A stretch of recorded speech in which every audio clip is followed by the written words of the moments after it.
আজকে আমরা আমাদের আলোচ্য বিষয় হচ্ছে গতিক শিল্পকলা, যেটার বিষয়গুলো হচ্ছে 12,120। একটু আলোচনা করে নেই। আমরা হয়তো থিওরিক্যাল বিষয়টা খুব বেশি আজকে পড়বো না, আজকে প্র্যাকটিক্যালটা বেশি করবো। প্র্যাকটিক্যাল একটু ছবি আঁকার চেষ্টা করবো, কেমন? তো আসেন আমরা শুরু করি। গতিক শিল্পকলা।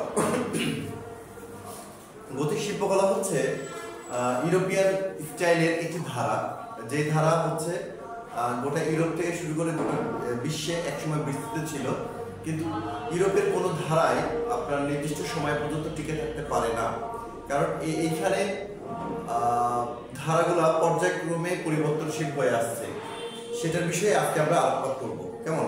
দেখুন, আমি এই যে শীটটা নিয়েছি, আজকে শীটের আপনার পেজ হচ্ছে 24/45, মানে 24 নম্বর পেজ। আপনারা যদি একটু দেখেন, একটি ক্ষেত্রে পশ্চিম ইউরোপের শিল্পকলার সঙ্গে পূর্ব ইউরোপের শিল্পকলার পার্থক্য লক্ষ্য করা যায়। পশ্চিম ইউরোপ, পূর্ব ইউরোপ। পশ্চিম ইউরোপ বলতে আপনার হচ্ছে যেমন ব্রিটিশ আছে, নরওয়ে আছে, সুইডেন আছে, এদিকে জার্মান, ইতালি, এগুলো হচ্ছে পশ্চিম সাইডে। আর পূর্ব সাইডে হচ্ছে যে আপনার এই যে রাশিয়ান কাছাকাছি যে অঞ্চলগুলো আছে সেগুলোকে বলা হচ্ছে পূর্ব ইউরোপ, কেমন? পার্থক্য লক্ষ্য করা যায়। পূর্বাঞ্চলের কোনো কোনো স্টাইল প্রায় 1000 বছর টিকে থাকে, কিন্তু পশ্চিমাঞ্চলে কোনো স্টাইলে বেশি দিন স্থায়িত্ব লাভ করতে পারেনি। পশ্চিম স্টাইল বলতে হচ্ছে আপনার যেটা বললাম যে ইংল্যান্ড আছে, হল্যান্ড আছে, তারপরে আপনার হচ্ছে বেলজিয়াম আছে, ইতালি আছে, ফ্রান্স আছে। এটা হচ্ছে পশ্চিম দিকে, মানে পশ্চিম দিক সাইডে পড়ে, কিন্তু পশ্চিমাঞ্চলের কোনো স্টাইলে বেশি দিন স্থায়িত্ব লাভ করতে পারেনি। দ্বাদশ শতকের কিছুকাল পরে নতুন স্টাইলের সৃষ্টি হয়, এটা গতিক স্টাইল নামে পরিচিত। দ্বাদশ শতক মানে বুঝতেছেন, দশম, 11, 12 শতক। 12 শতকের কিছুকাল পরে নতুন স্টাইলের সৃষ্টি হয়, এটা গতিক স্টাইল নামে পরিচিত। এখন আমরা যদি বলি যে গতিক স্টাইলটা কি, বা গতিক স্টাইল কিভাবে সৃষ্টি হয়, আমরা এক কথায় বলবো যে আসলে ইউরোপিয়ান স্টাইলে যে ধরনের শিল্প প্রচলিত থাকে তার বেশিরভাগই হচ্ছে গোটা বিশ্বের একটি আলোকপাত অঞ্চল। সেটা বলতে গেলে এইভাবে যে, যেমন ধরেন হচ্ছে যদি বলি রোমান সভ্যতা বা গ্রিক সভ্যতা, এই সভ্যতাগুলার স্টাইল বা আদর্শগত যে দিকগুলা সেটা অনেকটা তারা ফলো করে। বিশেষ করে আমাদের যে উপমহাদেশীয় যে কালচার, সেই কালচারটাকে একসময় হচ্ছে আপনার সেই পশ্চিম ইউরোপ তারা হচ্ছে ফলো করতো, এবং তার ফলো করতে বলতে হচ্ছে যে আলেকজান্ডার, তো আপনার নাম শুনছেন, আলেকজান্ডার, হেরোডোটাস বা অন্য যারা আছে, তাদের সময়কাল ধরে বা তাদের কিছু পূর্বকালেও তারা কি করতো, সেই সময়কার আর্টিস্টরা আমাদের উপমহাদেশীয় যে স্টাইল, যে আবেগ, যে ভালোবাসা বা ছবির প্রতি যে দরদ, সেটা তারা সেই হাজার হাজার বছর থেকে ফলো করতো। এবং ফলশ্রুতিতে তাদের এখানে দেখা যাচ্ছে যে নতুনভাবে আমাদের কাছ থেকে সে ধারাটা নিয়ে তারা নতুনভাবে একটা ধারা তৈরি করতো। সেটাই হয়তো কখনো কখনো গ্রিক সভ্যতা, কখনো রোমান সভ্যতা, পর্যায়ক্রমে এইভাবে এগুলা চলে আসছে।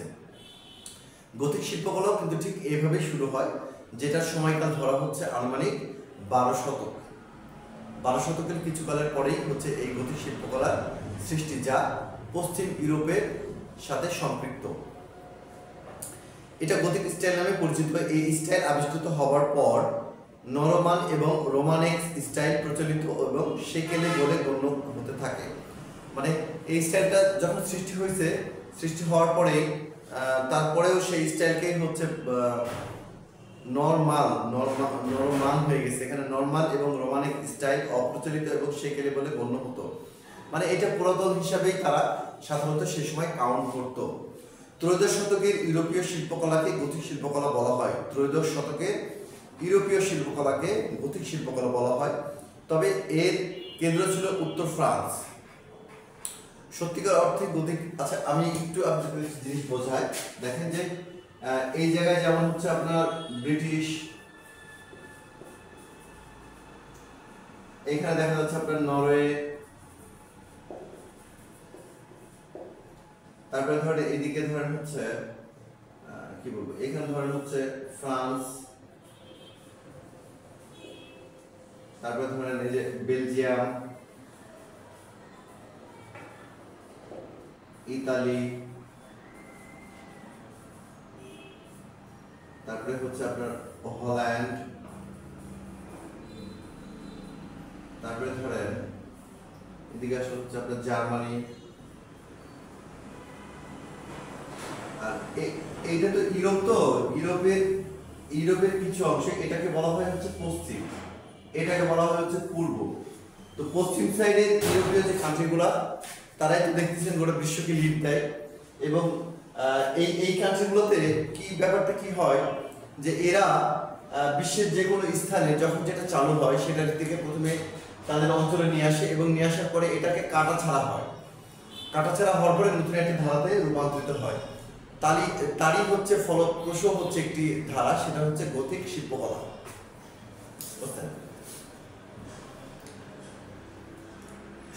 সত্যিকারের গথিক স্টাইল স্পষ্টভাবে স্বীয় বৈশিষ্ট্য নিয়ে হাজির হয় ত্রয়োদশ শতকে। গথিক স্টাইল উন্নতি সর্বোচ্চ শিখরে আরোহণ করে 1200 থেকে 1275 খ্রিস্টাব্দের মধ্যে। এই বিশেষ ধরনের শিল্পকলা গথরা সৃষ্টি করেনি। সে সময় অশিক্ষিত অর্ধসভ্য গথরা ইতালি শাসন করত। গথরা অশিক্ষিত ছিল বলে ইতালিয়ানরা যা কিছু প্রচলিত নিয়ম বিরোধী দেখতে পেত তাকেই গথিক বলে ঠাট্টা করত। গথিকটাকে তারা একসময় হাসি ঠাট্টার পাত্র হিসেবে কাউন্ট করেছিল, যে এটা কি ধরনের ধারা। এই ধারাতে একটা যারা নর্মাল ছবি টবি আঁকে বা যারা অজ্ঞ, তারাই সাধারণত এই ধারাকে ফলো করতে থাকে। তো এই ধারার যদি কেউ ছবি আঁকতো তাদেরকে গথরা বলে ইতালিয়ানরা বিশেষ করে সবচেয়ে বেশি ঠাট্টা হাসি তামাশা করতো।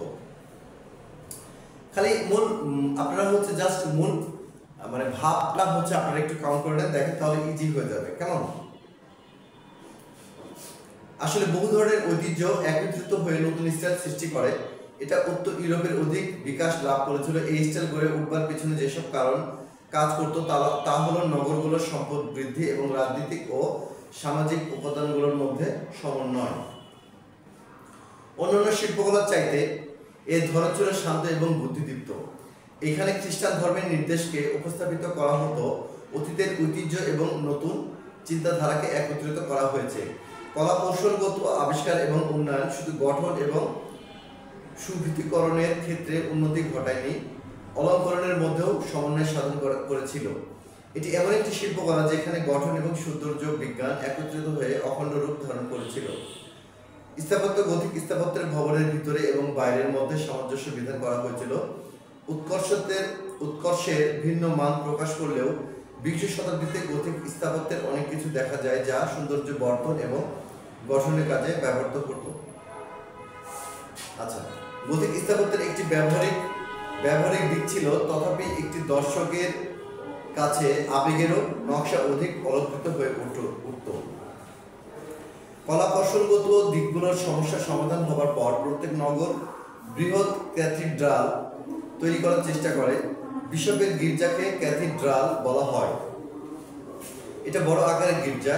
সবাই প্রচুর টাকা পয়সা খরচ করে নিজেদের গির্জাকে সবচেয়ে সুন্দর করে গড়ে তোলার চেষ্টা করত। এগুলো গ্রিক বা রোমানদের উপাসনালয়ের মতো ছিল না। নির্মাণ কৌশল ছিল ভিন্ন ধরনের। পাথরের স্তম্ভের ওপর খিলান বসিয়ে এগুলো তৈরি করা হতো। খিলানের চাপে স্তম্ভগুলো যাতে ভেঙে না পড়ে, এই জন্য স্তম্ভের গায়ে পাথরের ঠেস দেওয়া হতো। এই ঠেসগুলোকে বলা হতো উড়ন্ত ঠেস। এসব গির্জার জানালা তৈরি করা হতো কাঁচ দিয়ে। ছোট ছোট নানা রকম রঙিন কাঁচ জোড়া দিয়ে চিত্র বিচিত্র করা হতো। কাঁচের বুকে বাইবেলের গল্পকে রূপ দেওয়া হয়েছিল। অনুপম নির্মাণ কৌশলের দিক থেকে সেরা গির্জাগুলোর মধ্যে ইংল্যান্ডের ক্যান্টারবেরির ক্যাথিড্রাল, প্যারিসের নটর ড্যামের ক্যাথিড্রাল এবং জার্মানির কলন ক্যাথিড্রাল উল্লেখযোগ্য। ভাস্কর্য ত্রয়োদশ শতকের প্রথম দিকে গথিক ভাস্কর্যের সঙ্গে রোমানিক ভাস্কর্যের পার্থক্য নিরূপণ করা সহজ ছিল না, কিন্তু ত্রয়োদশ শতকের শেষের দিকে স্বতন্ত্র স্টাইল হিসেবে যা আত্মপ্রকাশ করে অধিকাংশ ক্ষেত্রে গথিক ভাস্কর্যের স্থাপত্যের সঙ্গে যুক্ত ছিল। তথাপি এর স্বাতন্ত্র্যকে বিশেষভাবে লক্ষ্য করা হয়েছিল। চতুর্দশ শতকের ফ্রি স্ট্যান্ডিং ভাস্কর্যের নির্মিত হতে থাকে। ত্রয়োদশ শতকের শেষের দিকে কাপড়ের ভাঁজ এবং অন্যান্য ছোটখাটো বিষয় নিখুঁতভাবে বাস্তবায়িত করা হতো। পরে গথিক স্টাইলে পরিবর্তন দেখা যায়। তখন নির্মিত মূর্তিগুলোর মুখে ভাব প্রকাশক ভঙ্গি এবং ফিগারগুলো শিথিলভাবে দাঁড়ানো দেখা যায়। গথিক স্থাপত্য যেমন হালকা বলে বোধ হয়, গথিক ভাস্কর্য অনুরূপ অনুভূতির সৃষ্টি করে। যেমন গথিক শিল্পী গথিক গির্জাশায়ের জন্য মূর্তি নির্মাণ করেন, তার দক্ষতার গুণে প্রত্যেকটি মূর্তি জীবন্ত বলে মনে হতে থাকে। আচ্ছা, তার একটু দেখি। মনে হয় যেন তারা নড়াচড়া করতে পারে, গভীরভাবে একে অন্যের দিকে চেয়ে আছে।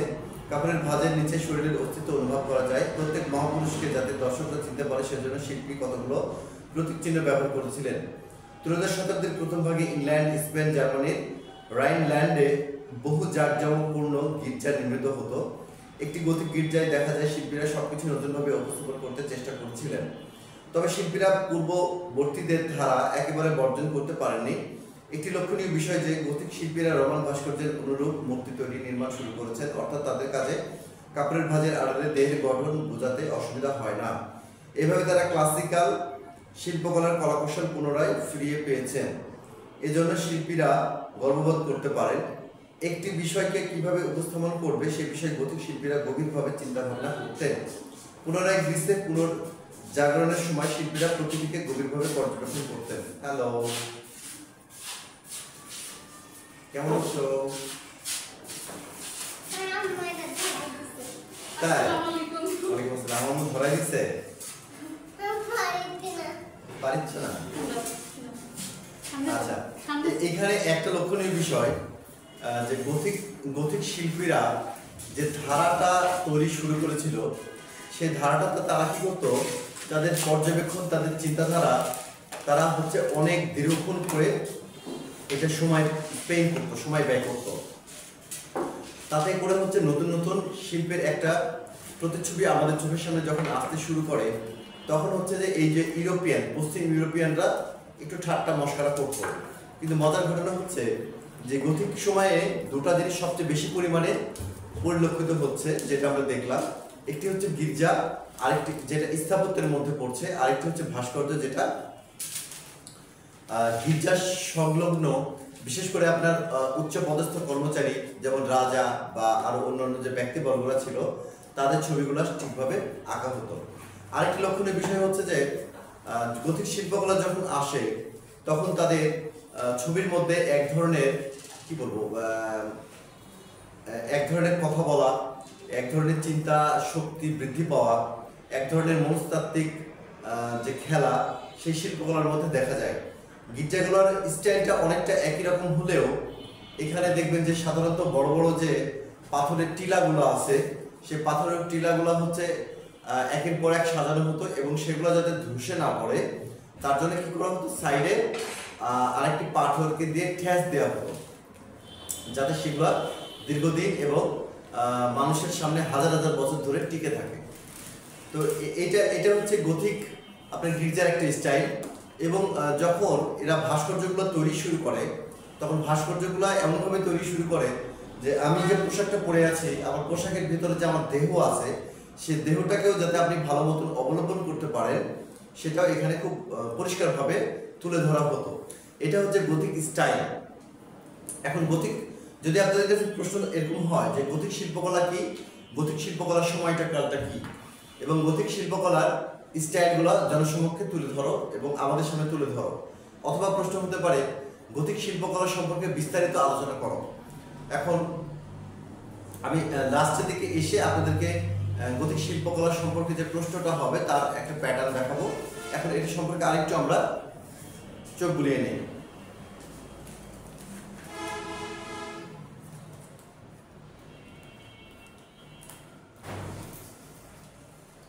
ত্রয়োদশ শতাব্দীতে ইউরোপের কিছু সংখ্যক শিল্পী পাথরের সাহায্যে প্রাণবণ মূর্তি নির্মাণ করতে চেষ্টা করেন। জার্মানির নার্নবুর্গ গির্জায় স্থাপিত মূর্তি দুটির দিকে দৃষ্টিপাত করলে এদের সত্যতার প্রমাণ পাওয়া যায়। দেখা যায় সেখানে শিল্পী তার আমলের সত্যিকার নাইটের মূর্তিকে তুলে ধরতে সক্ষম হয়েছিলেন।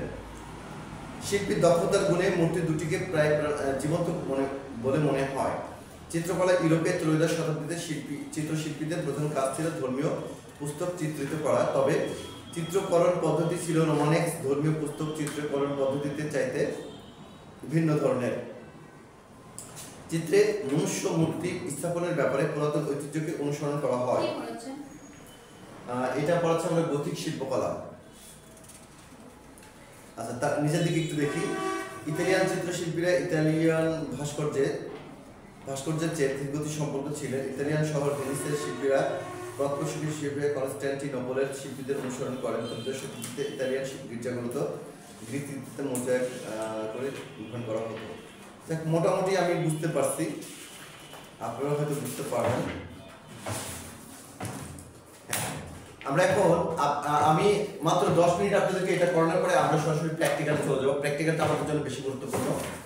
আমি জাস্ট আপনাদেরকে সংক্ষেপে বলি, আপনারা একটু একটু খেয়াল করেন।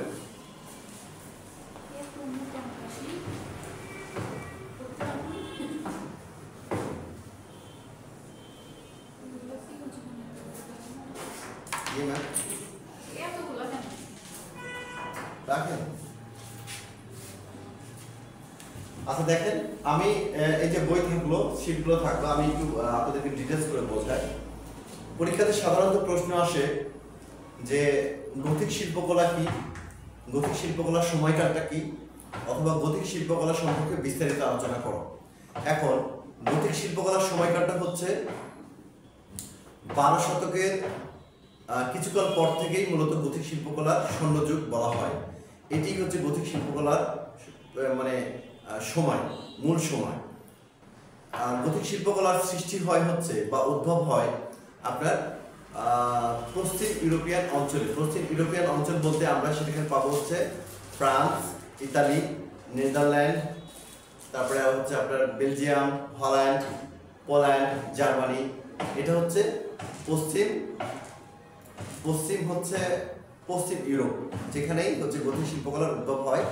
গথিক শিল্পকলার যে শিল্পীরা যে স্টাইলে এরা হচ্ছে স্থাপত্য বিদ্যাকে বা শিল্পকলা বিদ্যাকে তুলে ধরতো, তার মধ্যে হচ্ছে স্থাপত্য বিদ্যাতেই হচ্ছে মূলত হচ্ছে ব্রিটিশ, তারপরে আপনার জার্মানি, ফ্রান্স, ইতালি, এখানে যে গির্জাগুলো হয়, এই গির্জাগুলোতে কি হয়, এইভাবে পাথরের খণ্ড একটার পর আরেকটার উপরে বসিয়ে হচ্ছে আপনার বড় বড় প্রাসাদের দরজা কাঠামোগুলো এভাবে তৈরি করা হতো।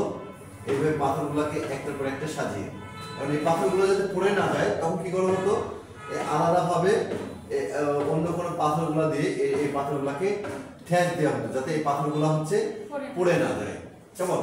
তো এইভাবেই তাদের গির্জার মূলত হচ্ছে তাদের যে স্থাপত্য বিদ্যাটা ছিল, স্থাপত্য বিদ্যার মধ্যে তাদের সবচেয়ে বেশি ছিল হচ্ছে কি গির্জা।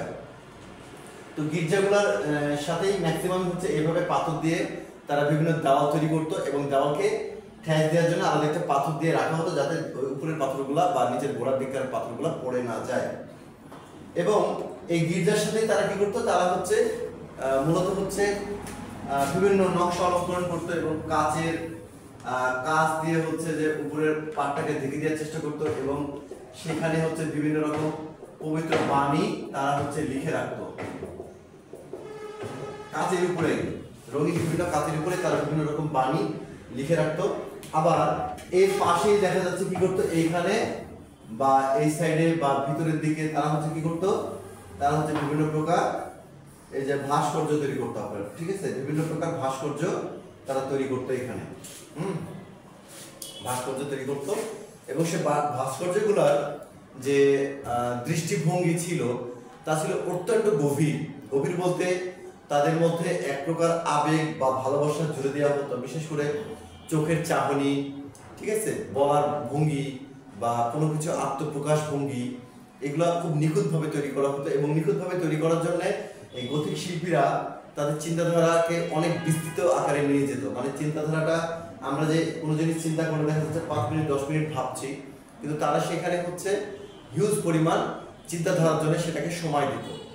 এবং সেখানকার হচ্ছে কাপড়ের ভাঁজগুলা, তারপরে চোখের ভাঁজ বা আমাদের চামড়ার ভাঁজ বা পশমগুলা বা চুলের স্টাইল, এগুলো ডিটেলস ভাবে হচ্ছে সেই ভাস্কর্যের মধ্যে তুলে ধরা হতো, যেটাকে মনে হতো যে আরো প্রাণবন্ত এবং দৃষ্টিনন্দন। এবং আমি যে বললাম যে আমি যে পোশাকটা পরে আছি, আমার পোশাকের ভিতরে তো দেহ আছে, সেই দেহটাকেও তারা এমনভাবে ফুটিয়ে তুলতো যে পোশাকের ভিতর দিয়ে সে দেহগুলাকে দেখা যাইতো।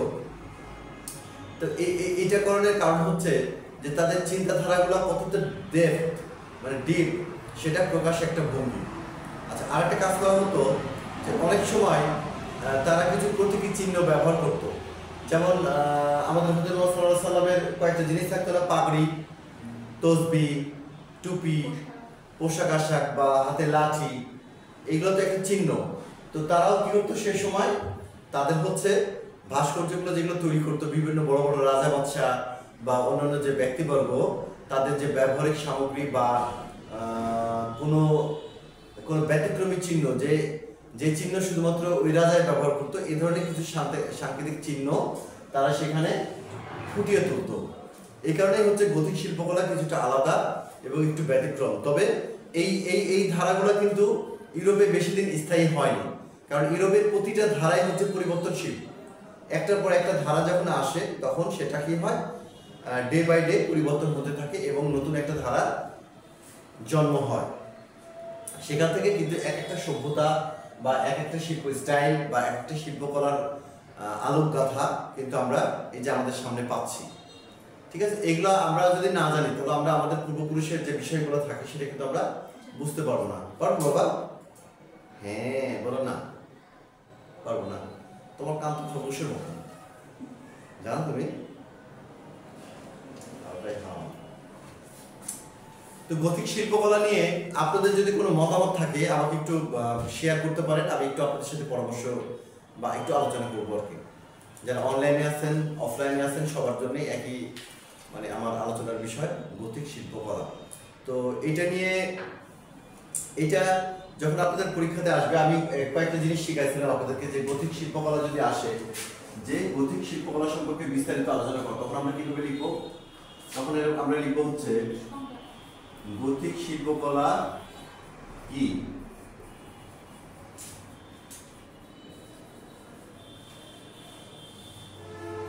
ওকে, তারপর হচ্ছে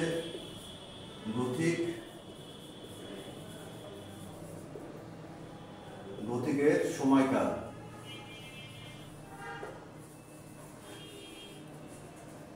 তারপরে ধরে লিখলাম গথিক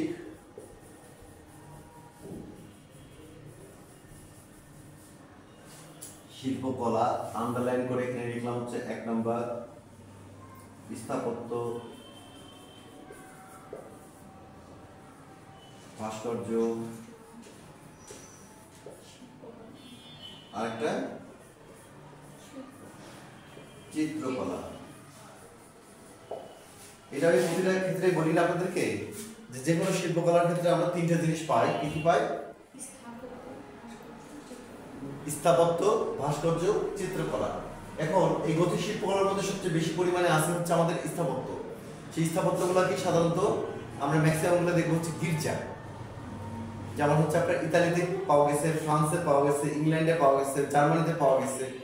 এদের হচ্ছে গির্জাগুলো সম্পর্কে আমরা একটু বিস্তারিত আলোচনা করব। মানে এখানে যখন ব্রড প্রশ্ন লিখবো তখন স্থাপত্যের মধ্যে ওগুলো দিব। এবং সেই গির্জাগুলো কিভাবে, গির্জাগুলো তৈরি হচ্ছে যেভাবে পাথরের পর পাথর, সে পাথরকে আবার ঠেস দেওয়া হয়েছে, পাথরের গায়ে রঙিন কাজ দেওয়া হয়েছে, তারপরে তার পাশে আবার ভাস্কর্য করা হয়েছে। হ্যাঁ, সেই ভাস্কর্যগুলো আবার দেখতে এমন ছিল। এই যে ভাস্কর্যের বর্ণনা, স্থাপত্যের বর্ণনা।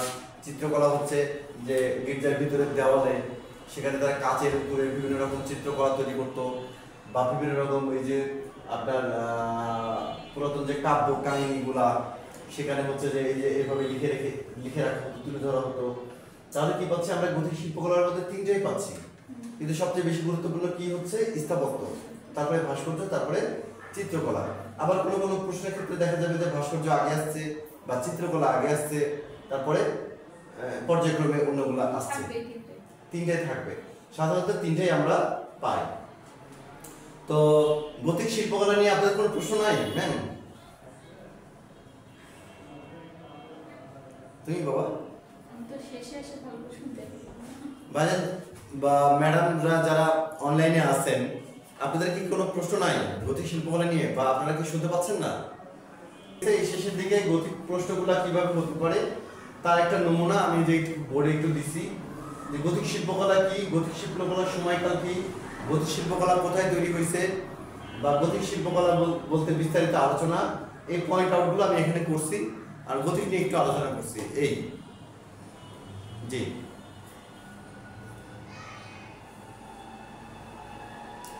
আমরা হচ্ছে জাস্ট 5 মিনিটের একটা ব্রেক নিব। ব্রেক নেওয়ার পরে আমরা প্র্যাকটিক্যালটা শুরু করব। কেমন? আমাদের প্র্যাকটিক্যালটা থিওরি থেকে বেশি গুরুত্বপূর্ণ। Okay ma'am?